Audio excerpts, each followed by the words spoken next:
Bagi sebagian masyarakat, terasi merupakan salah satu bumbu masak yang penting. Terasi biasa digunakan untuk membuat sambal dan pelengkap bumbu masakan. Koresponden CNN Indonesia Roby Sofwan Amin bersama fotojurnalis Probo Kusartoyo akan melihat dan mencoba proses pembuatan terasi di Desa Suradadi, Kabupaten Tegal, Jawa Tengah, dan ini dia liputannya.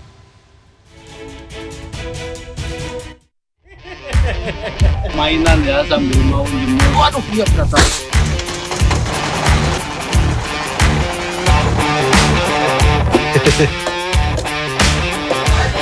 Itu baunya sampai 2 hari nggak hilang.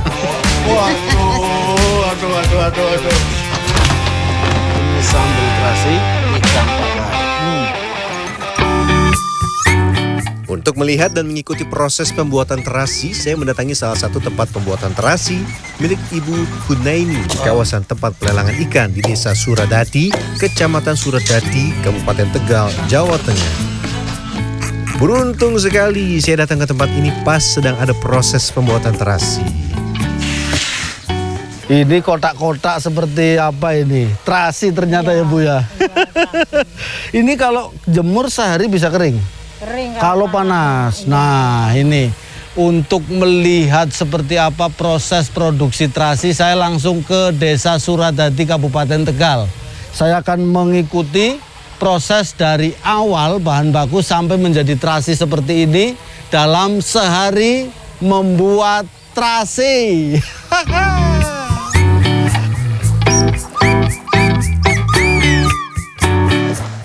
Saat ini memang sedang tidak musim panen rebon atau udang kecil. Masa panen rebon sudah berlalu, tapi saya bisa melihat dan belajar cara pengolahan rebon hingga menjadi kakal dan diolah menjadi terasi. Biasanya pada saat panen rebon, para produsen terasi akan menampung dan mengolah menjadi bahan baku terasi. Caranya, setiap 1 kuintal udang rebon dicampur dengan 1 kilogram garam. Selanjutnya digiling dan dijemur hingga kering. Selanjutnya rebon yang telah diasinkan dan dijemur hingga kering atau warga setempat menyebutnya dengan nama kakal bisa disimpan untuk waktu yang lama dan siap diolah menjadi terasi saat ada pemesanan.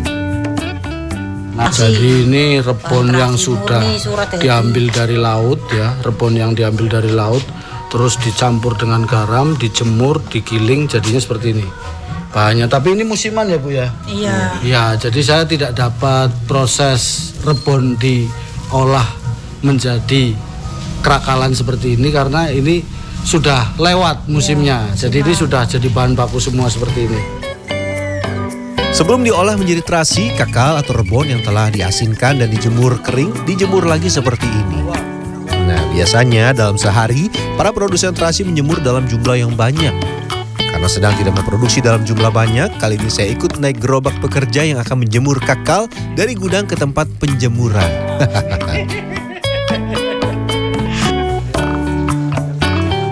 Proses penjemurannya itu, ini kurang lebih setengah hari ya Pak ya? Ya 1 hari lebih maksimal. Iya lebih maksimal 1 hari, setengah hari itu udah cukup. Nanti dari proses setelah dikeringkan, ini kemudian nanti kita masukkan ke alat penggiling untuk lebih dihaluskan lagi. Agar proses penggilingan hasilnya bagus, kakal atau bahan terasi harus dicampur dengan air tipis, hanya agar tidak terlalu kering atau nyemek. Oh ini yang sudah kering ya? Iya. Setelah dijemur tadi ya? Nah ini bahannya seperti ini udah. Baunya wangi. Yuk.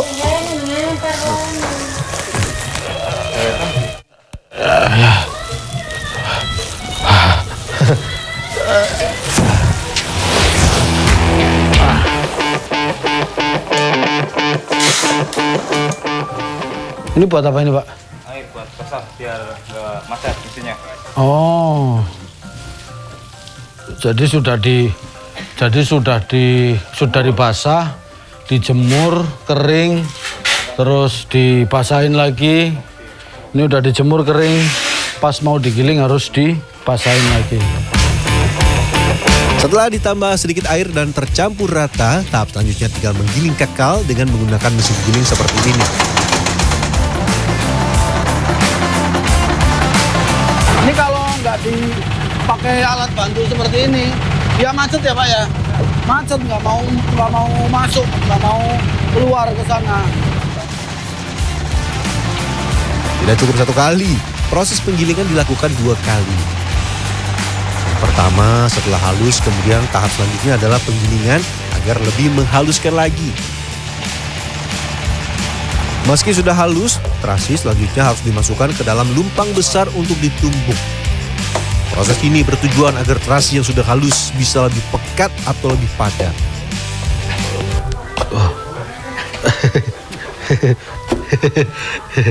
Jadi meski sudah digiling, itu tetap ditumbuk. Jadi tujuannya agar si terasinya itu padat. Oh, lebih padat, lebih empuk. Terus, tapi ininya juga udah. Berapa lama ini Pak kayak gini Pak? Hah? Udah kayak gini toh? Udah.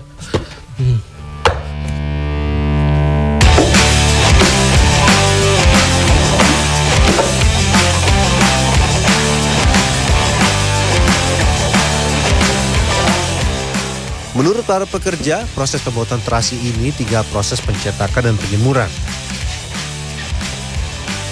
Untuk memastikan kalau terasi sudah jadi, para pekerja mengajak saya untuk mencoba mencicipi terasi yang baru dibuat.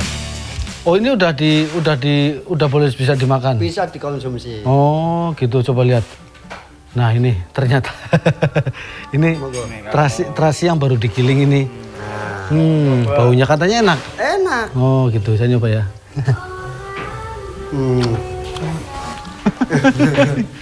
Tapi dilepeh lah apa-apa. Enak.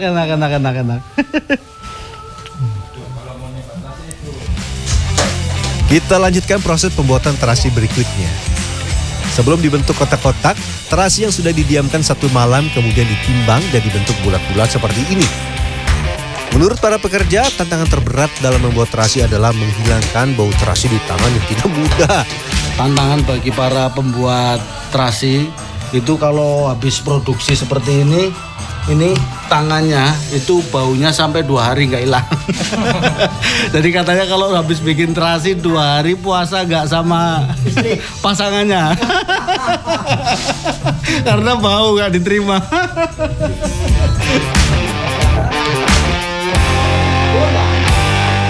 Setelah dibuat kotak-kotak seperti ini, tahap selanjutnya tinggal proses penjemuran. Proses penjemuran dilakukan dengan menggunakan tempat yang terbuat dari bambu. Untuk satu tempat bisa berisi 40 kg. Setelah selesai, waduh Ini berat ternyata. yang segini 40 kilo. 40 kilo. Waduh. Berat ternyata, kelihatannya enggak banyak, ternyata berat. Oke, saya yang bawa, yang nanti Oh ya, Bapak yang siap. dorong. Saya dorong. Oke. Sip. Yuk, 1, 2. Aduh, terus. Proses penjemuran ini masih secara tradisional, yaitu mengandalkan panas terik matahari. Jika kondisi panas matahari bagus, proses penjemuran dapat dilakukan cukup setengah hari. Tapi jika kondisi cuaca tidak bagus, proses penjemuran bisa sampai 1 hari. Setelah terasi kering, tahap selanjutnya terasi harus didinginkan. Proses pendinginan ini dengan cara dipindahkan dari tempat penjemuran luar, dibawa ke tempat yang teduh. Nah, ini sudah jadi seperti ini. Nah, ini. Ini udah kering seperti ini. Tuh, Balik. nanti Ya, wes. pakai plastik ya, Bu ya? Iya. Emasnya pakai plastik. Yang beli plastik kresek yang putih. Untuk membuat terasi paling cepat dibutuhkan waktu 2 hari. Di tempat pembuatan terasi milik Huna ini, proses pembuatan terasi dibantu 7-10 orang pekerja. Saat ini terasi hasil produksi sejumlah produsen di wilayah Sudaradi, Kabupaten Tegal, dikirim ke sejumlah pasar yang ada di Jawa Tengah. 1 kilogram terasi dijual dengan harga Rp30.000. Sampai akhirnya ditumbuk, dicetak. Nah, ini akhirnya jadi seperti ini, dikemas. Ini masih tradisional dan sangat sederhana. Setelah dikemas seperti ini, kemudian langsung dikirim ke pasar-pasar yang ada di Jawa Tengah. Baik di Tegal, Pemalang, Brebes, Banyumas, Cilacap. Ini terasi dari Suradadi ini cukup digemari. Ya, gitu. Ini kayaknya Ini baunya yang bikin kangen ini. Nah, baunya. Sejak 20 tahun silam, Hunaini bersama suaminya mulai memproduksi pembuatan terasi. Hunaini menyampaikan proses pembuatan terasi cukup panjang dan harus mempunyai modal yang cukup banyak. Karena pada saat musim panen rebon harus dibeli dan ditampung cukup banyak dari nelayan. Iya, tadinya ya kecil-kecilan. 1 kintal, 2 kintal, terus tambah sampai sekarang alhamdulillah sampai 1 bulan nyampe 5 ton. Selanjutnya saya tinggal mengolah terasi untuk dikonsumsi. Biasanya terasi digunakan sebagai bahan pelengkap sambal atau masakan. Sebelum digunakan, terasi biasanya digoreng terlebih dahulu atau dibakar. Kali ini saya akan membawa terasi dari tempat pengolahan dan kemudian dibakar. Setelah dibakar kering, terasi kemudian dicampur dengan beragam bumbu dapur seperti cabai, bawang, garam, dan dihaluskan. Kali ini saya akan makan sambal terasi dengan ikan bakar. Waduh, rasanya seperti apa ya? Nah, ini sambal terasi ikan bakar. Tinggal menikmati sambal terasi. Wah. Selanjutnya saat yang ditunggu-tunggu, sambal terasi ikan pe bakar dan lalap rebusan. Nah, setelah seharian mengikuti proses pembuatan sambal terasi, ini sambal terasinya udah jadi. Langsung yang banyak. Udah. Nah, cuma ini nih temannya sambal terasi itu nih. Ikan pi. Nah, ikan pi-nya diambil masuk.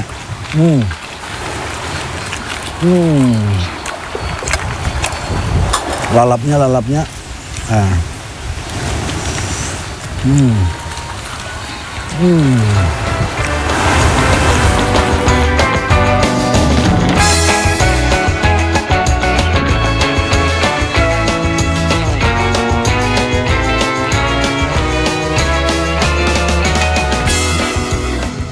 Roby Sofwan Amin, Probokus Hartoyo, Kabupaten Tegal, Jawa Tengah.